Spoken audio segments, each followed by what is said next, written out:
lately, I've kind of been keeping track of my clients who are telling me that their dog is a little nervous about going to the vet and asking what they could do about that to make that better. I'm finding that too, and I have a really good solution. I like to see if I can set up an appointment ahead of time with a vet just to go and hang out in an exam room. And what I do is I take my dog's favorite toy and we play. It's been found that if you play in an area, that dog will start feeling positive things about that area. It's called location preference, and the dog will enjoy going to a location where they've played before. So you want to make it a really good, positive environment. Then at the next vet visit, that's what they're going to remember, and it's going to be a much easier experience for them. I love that. I love that location preference. That makes so much sense because we know that everything's better when we add play to it. Absolutely. Now, if you've got a situation like I had with my dog, she had to go to the doggy dentist. The doggy dentist was 4 hours away. And of Mhm. course, we couldn't go for a pre-visit. So we got there a little bit early and we played. And then the vet came in and we just went from there. So you can do that in certain situations. I love that. That is so wise, really so wise. Because I was thinking, well, that is true, but what about when the vet is far away, when we're going to see a specialist? And there you were, you had the answer ready. So Debbie, what do you do with a dog that's maybe super afraid of the vet from previous visits? What are your recommendations? Well, like you, I ask people to, go for just a happy visit, see if you can just go in there and have some great toys and treats and ask the vet tech to come in and sit down and toss some treats, toss a toy. You don't have to stay too long, but just a little bit where it's just all happy. And then you leave, nothing bad happened. It was all good. And that's the memory we want the dog to have so that next time they see this place, it's not the, oh no, here. We really want good things to happen.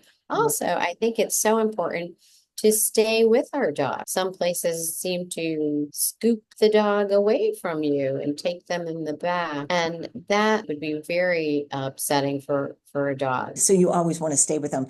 I have had those conversations with all of the vets that I've worked with. And unless you're going into a surgical suite, I do stay with my dogs. I definitely think it makes them feel more comfortable and happier in that environment. I think so too. And when we think about our human children, we don't send them off with a doctor alone. We stay with them, and we want to do the same for our four-legged babies too. But in the meantime, please subscribe, like, and share this video. So we talked about what to do when you take your dog to the vet to make it a great experience. But now let's talk about what we should not do and what we should avoid doing. So tell us, Debbie, what you avoid when you go to the vet. Well, I think it's really important not to try to trick your dog, because we want our dogs to be able to trust us. That's so Absolutely. important to our bond and our relationship. So when I take Sally, she doesn't love to go to the vet. She has to have her anal glands, expressed, and that's never fun. I know you're embarrassed that we're talking about that. I'm sorry. But I tell her we're going and it'll be okay. And we go in and first we sit around for a little bit and interact. But I'm never going to drag her in. I'm never going to scold her for not wanting to go or for sometimes saying, well, I'm leaving now. Right.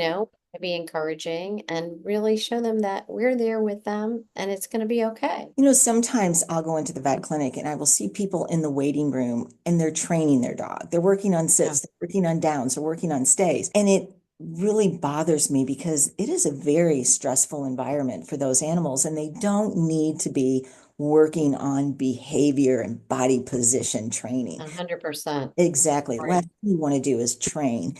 And just another tip, my vet, if the dog goes into the vet and having a hard time, maybe today's not the greatest day for that dog. Come back tomorrow. Come back next week. Make another appointment. Don't force it, especially if they're already having a hard time. Yes, I agree. And it reminded me of a time where I went with Sally, and there was a woman with her sweet Saint Bernard, but the Saint Bernard was afraid of the scale, and she kept insisting that the dog sit, sit, sit, and she kept repeating.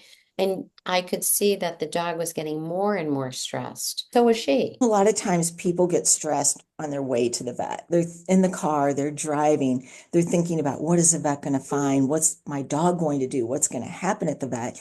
And that stress that you're feeling goes right back to the back where your dog's sitting, whether it be next to you or behind you, whatnot. The dog's feeling that stress. So on the way to the vet, throw on some classical music, throw on some relaxing music. You'll find that your dog will be much happier when you get there. Great advice, as always. Yes, please make you sound and kiss your dog. Kiss your dog as often as possible. But remember, if it doesn't feel right to you, even at the veterinary's office, veterinary's, blah, blah, blah. Remember, if it doesn't feel right to you, it's not.